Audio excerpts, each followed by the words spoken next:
Silent Hill is a popular survivor horror series from Konami that has helped solidify the Sony PlayStation as the de facto horror gaming console.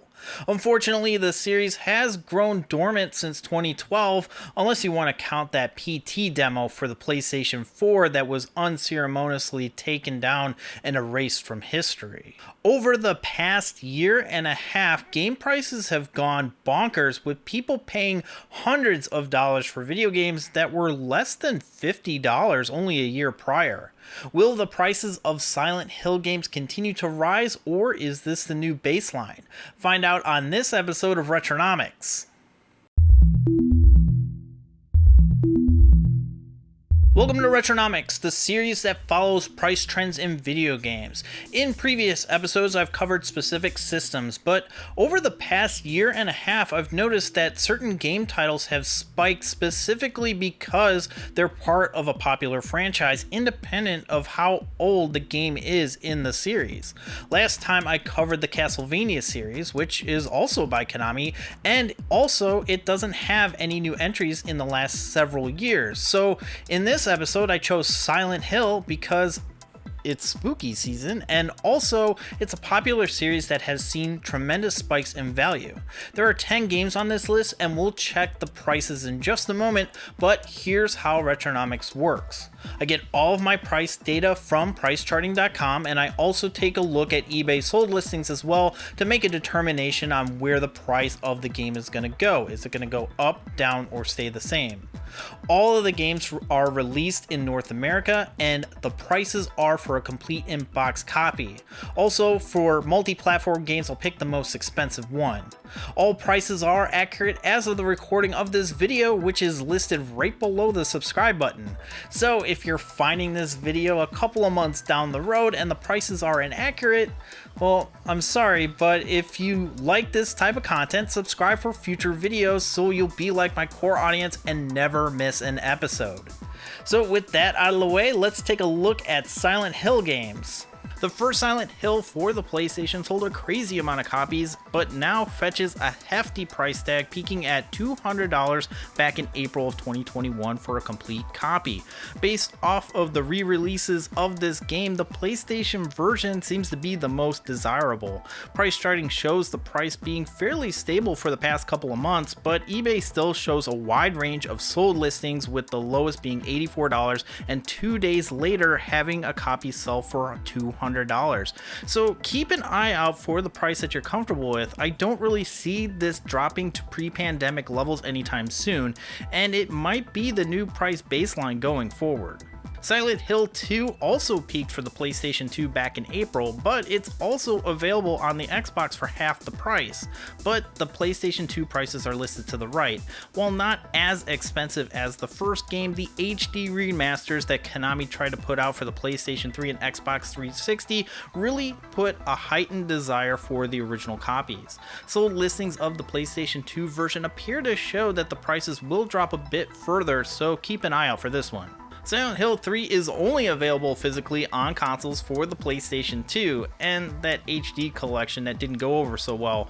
That means that this copy is going to be pretty expensive, peaking at $164 back in April. The third entry in the Silent Hill series is critically acclaimed, and as I mentioned in my previous Castlevania video, we're starting to see the older 3D games see an increase in price as more people who were kids when these games were new are starting to get older. So it's bound to see a couple of more bumps in the future. eBay sold listings are more consistent than the previous games on this list, so I would probably start to look for a price that you're comfortable with and snatch this up. Silent Hill for the Room returns the Silent Hill series to the OG Xbox. The PlayStation 2 prices are shown to the right though, and it looks like the PlayStation 2 version is seeing a significant drop off in price. There are still some sold listings for over $100, but you're seeing them pop up more and more for less than what price charting has it listed for. And because this game takes Silent Hill in a different direction, it might not be as highly regarded as the previous 3 titles. And that could keep the price reasonable even though it is the last numbered Silent Hill. It's also available as a PAL copy for the Xbox for under $20, and the Xbox is region free. Just saying, if you want to play this game, it's there physically for cheap. Next up is Silent Hill Shattered Memories, and you might call me a Sony fanboy, but these games are more expensive on the PlayStation 2. This game released on the Wii as well, and while you might think that the price difference is because the Wii version is inferior, it actually does have more content than the PlayStation 2 version. The PlayStation 2 is almost 4 times as expensive as the Wii counterpart, and it could be because it's a rare version, but if you actually want to play this game, it's probably better to find it on the Wii instead, especially since the Wii version continues to drop in value month over month. The PlayStation 2 version seems to be explicitly for collectors at this point. Silent Hill Origins originally released on the PlayStation Portable and then it was ported to the PlayStation 2. It wasn't critically received on the PlayStation 2 and it had remained reasonably priced for ages until the great game price surge of 2021. The good news is that the PlayStation 2 version is making its way down to pre-pandemic levels, and I think that it'll be the first Silent Hill game to do it. The newer Silent Hill games started to lose their appeal around this time, with future titles deviating further and further from the original formula. Silent Hill Homecoming is the first Silent Hill on the new generation of consoles, and it's also one of the cheapest Silent Hill games available. The difference between the PlayStation 3 and Xbox 360 price isn't significant, so buy it on the platform of your choice. At under $30, it's a pretty safe bet to buy now without fear that the price is going to surge significantly. Silent Hill Downpour for the PlayStation 3 keeps bouncing between $50 and $55, and it's been doing this for the past couple of months. Every so often a copy will sell for way less than what Price Charting has it listed for, but it doesn't look like it will get too expensive from here on out. It wasn't that highly regarded when it came out, so it might drop in price further as time goes by, but for the time being, it's safe to say that if you buy it now, it won't change in value enough for you to regret it. Next up is Silent Hill HD Collection. Now, I don't usually include compilations in my Retronomics episodes because the originals are usually so desirable that the compilations are kind of an afterthought, but there's only 9 official Silent Hill games, and I kind of want to include a little bit more content for that oh so precious watch time. The Silent Hill HD Collection contains Silent Hill 2 and 3, and they're pretty bad. Everyone was looking forward to this given the other HD collections that had come out for the consoles, and this was just a really bad way to cap off the legacy of Silent Hill. I don't really recommend that you buy this, but if you must, it is cheaper on the PlayStation 3, but it's equally as bad on both platforms. But maybe a cheap way to see if you might enjoy 2 and 3 enough to shell out the cash for the better originals. Silent Hill Book of Memories is the last official silent game that we got, and it's for the PlayStation Vita, but it's fairly inexpensive compared to other PlayStation Vita games. But this is a dungeon crawler instead of a survival horror game, which probably put a lot of people off at the time since the last Silent Hill entry was that poorly made HD collection.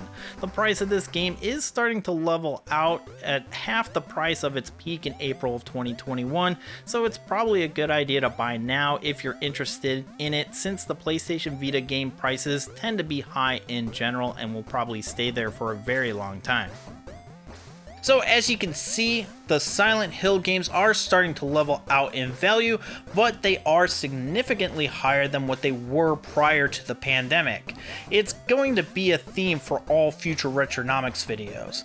The most expensive game on this list is Shattered Memories for the PlayStation 2, followed by the original Silent Hill for the PlayStation. And as you get into the newer games, the price drops off significantly, indicating that there is a desire to play the back catalog, and since Konami doesn't really seem to be interested in making these games accessible in their true forms on modern platforms, the prices for the originals will continue to fetch a high dollar.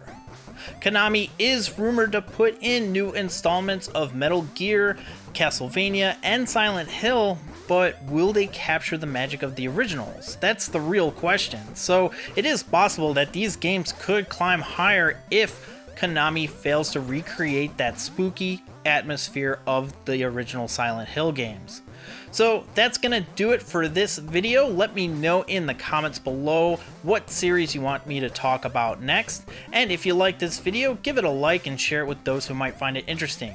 If you're new here, please subscribe for future content. And if you want to follow me on social media, you can find me on all the platforms at Snicktendo.